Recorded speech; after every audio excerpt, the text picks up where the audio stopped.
chers amis, j'espère que vous allez bien. Ce matin, nous allons parler des emballages.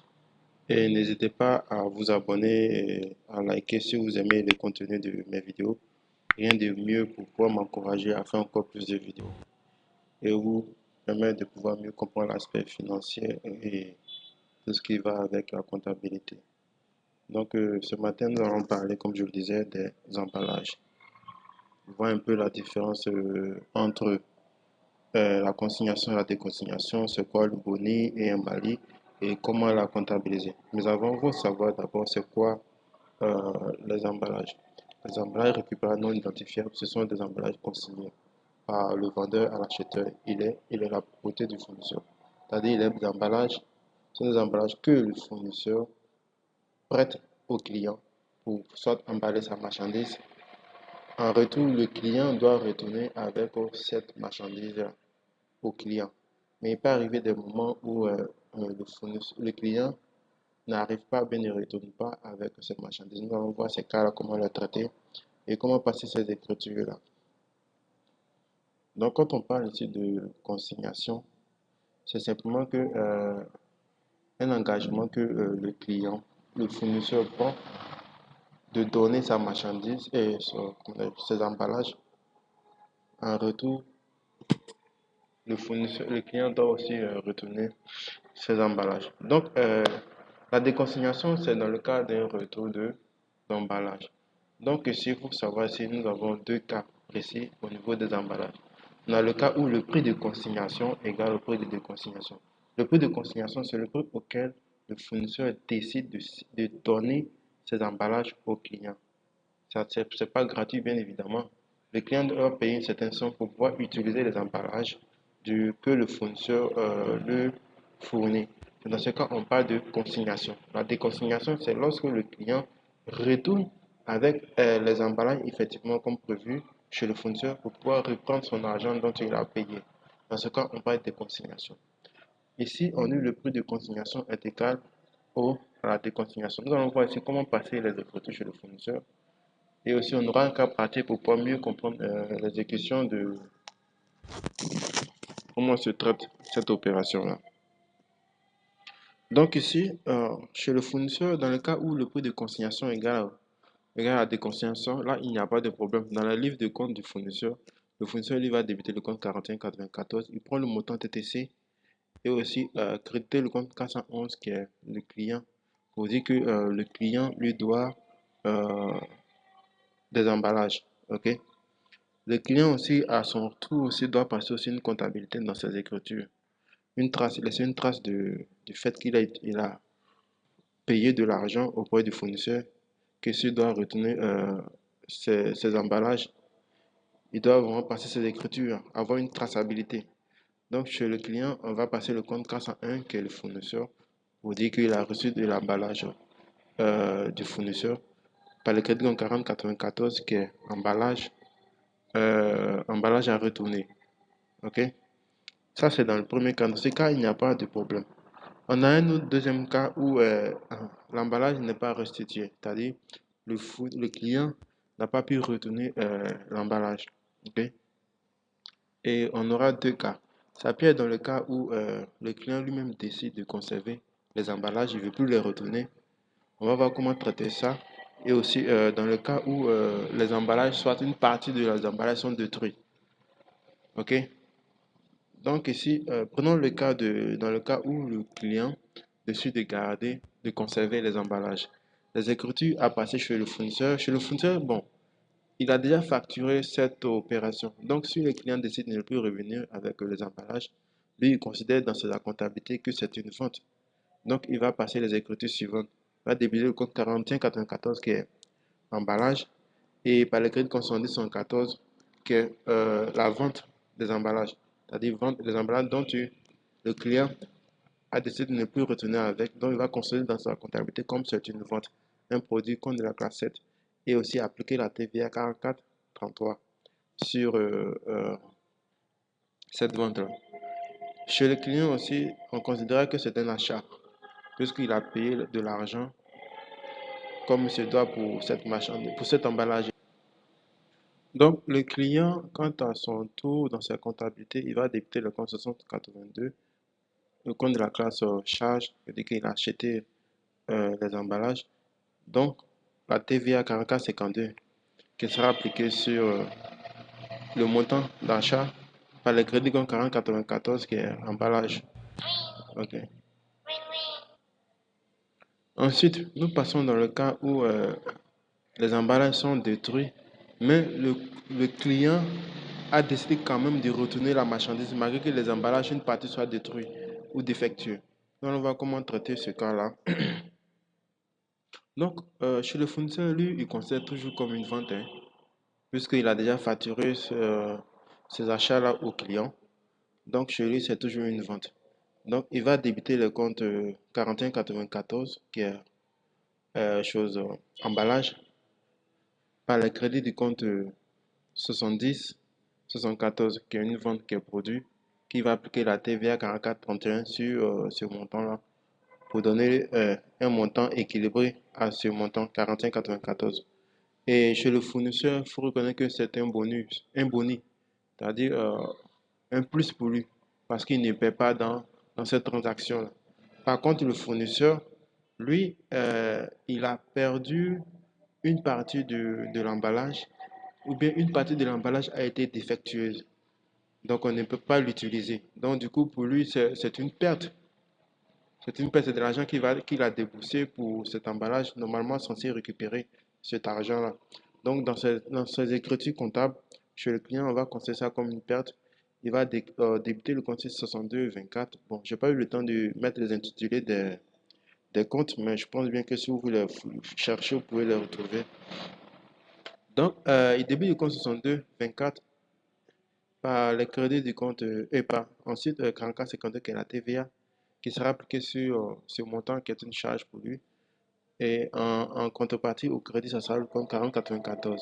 Je précise que nous allons faire un cas pratique pour pouvoir mieux assimiler cet exemple-là de façon, fait, de façon schématisée. Ok. Donc là, nous allons passer au cas pratique.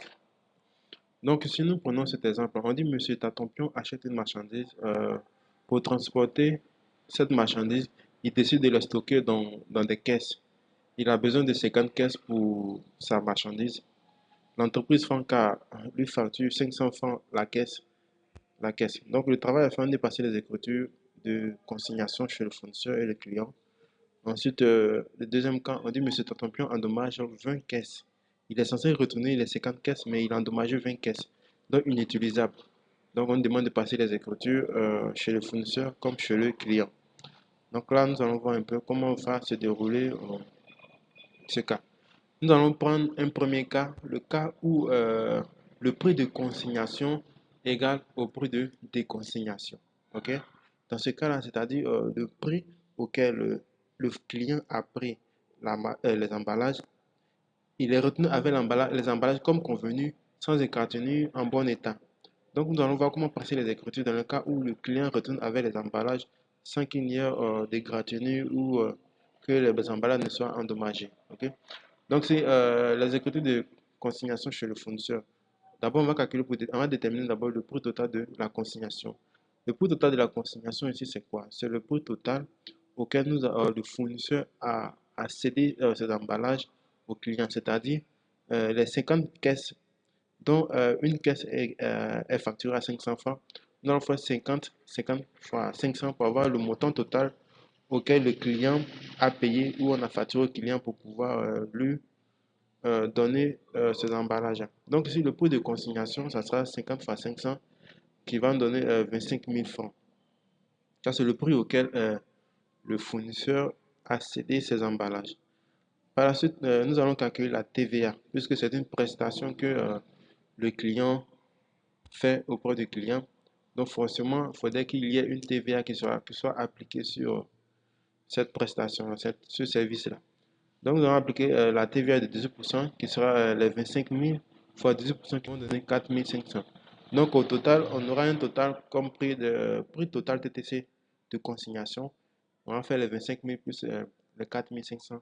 Donc en gros, le client a payé 29 500 pour les emballages, pour les 50 emballages au prix de 500 francs l'unité, additionné à la TVA. Donc ici, nous allons passer les écritures chez le fournisseur. Nous sommes toujours dans le cas où le prix de consignation est égal au prix de déconsignation.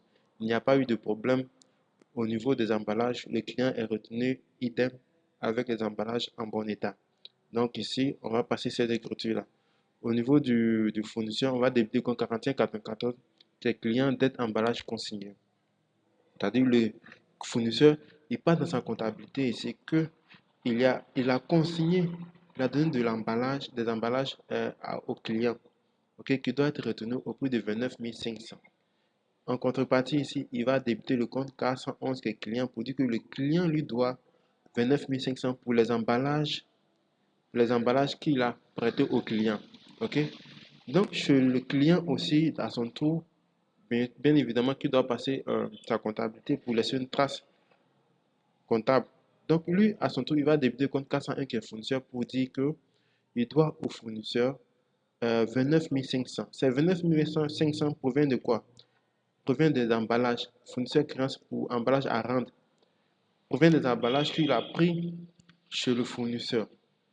Raison pour laquelle il a débité le compte 401 pour dire que le fournisseur, il a prêté, il a reçu du fournisseur, il a reçu du fournisseur des emballages d'un montant de 29 500. Ok? Et ces emballages-là, pour les matérialiser, ces emballages, on a décrété le compte 4094 qui veut dire fournisseur créance pour emballage à rendre, qui doit rendre encore très bientôt. Donc, nous allons poursuivre notre comptabilité. Ça, c'était le premier cas. La première résolution du premier cas. Nous allons résoudre le deuxième cas. Le deuxième cas ici, c'est dans le cas où le prix de déconsignation est inférieur au prix de consignation. C'est-à-dire ici que le client est retourné avec les emballages, mais dans les emballages, on a constaté qu'il y a 20 caisses qui sont endommagées, qu'on ne peut plus les réutiliser. Donc, nous, on a déjà facturé les 50 caisses. Le client nous retourne les caisses avec 20 caisses. Les 50 caisses avec 20 caisses qui sont endommagées. Donc là, nous, on veut pas, nous ne sommes pas une entreprise qui vend pour perdre. Donc, du coup, nous allons retirer ces 20 caisses-là, la somme de ces 20 caisses-là, dans la somme que nous le devons. Donc, ici, nous allons constater d'abord le prix des 20 caisses. Le prix des 20 caisses que nous allons facturer, nous allons constater combien ces 20 caisses font. Donc, si ce sera le prix de consignation des 20 caisses, ce sera le 20 fois 500 égale à 10 000 francs. Et dans ces 10 000 francs, nous allons appliquer la TVA. Puisque pour nous, si ça va considérer comme une vente. Puisque nous ne pouvons plus récupérer ça. Donc, on va appliquer la TVA sur ce prix de consignation qui est de 18% de 10 000 qui a donné 1 800, qui va donner un prix total de consignation de 18 000 francs. OK? Donc, par la suite,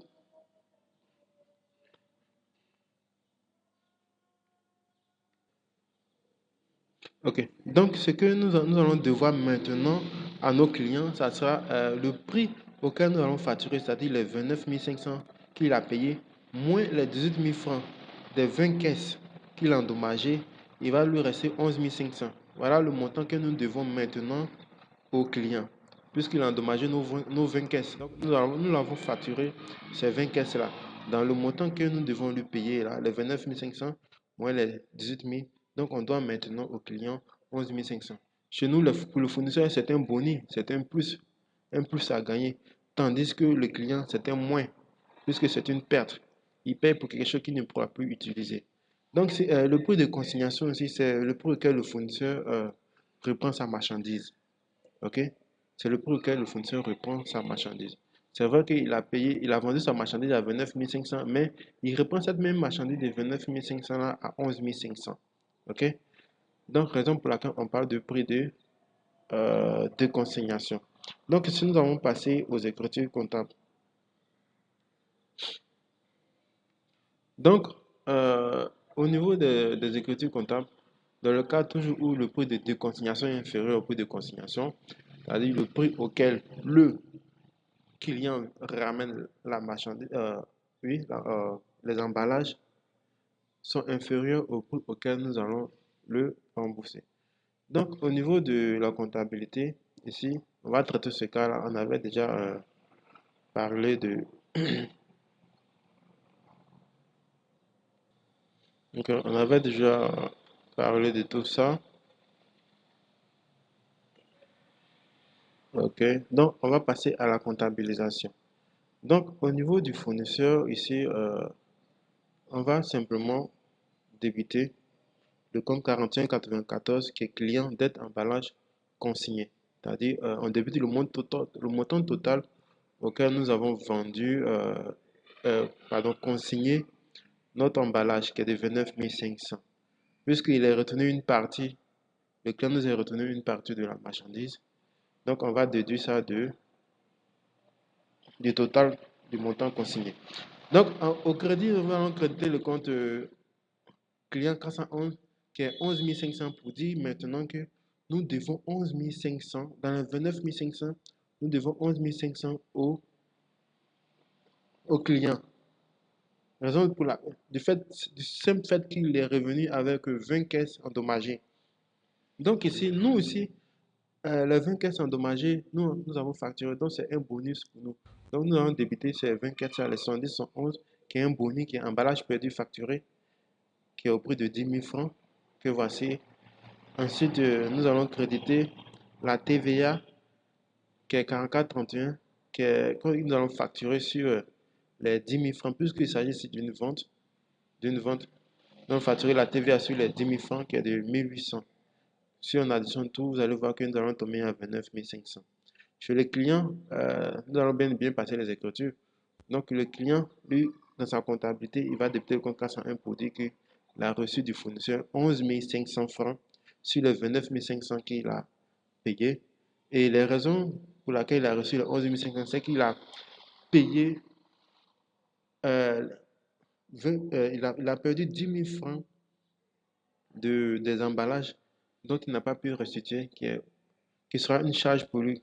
Donc, débité au compte 62-24, qui est un malice, c'est-à-dire une perte pour lui sur les emballages, au montant de 10 000 francs. Ensuite, on aura la TVA que nous allons appliquer sur les 10 000 francs au prix de 1800. Et par la suite, on aura 40,94 qui est emballage à rendre et de 29 500. Et si vous additionnez bien, vous verrez que ça donnera un montant de 29 500. Donc, chers amis, vraiment, j'ai été ravi de passer ce moment avec vous et essayer de vous expliquer comment fonctionnent un peu les différents types d'emballage. J'espère que vous avez aimé la vidéo et si c'est le cas, pour plus d'encouragement, n'hésitez pas vraiment à vous abonner, à aimer et à partager pour pouvoir aider au moins d'autres personnes pour pouvoir mieux comprendre un peu le processus des emballages. Ok, merci.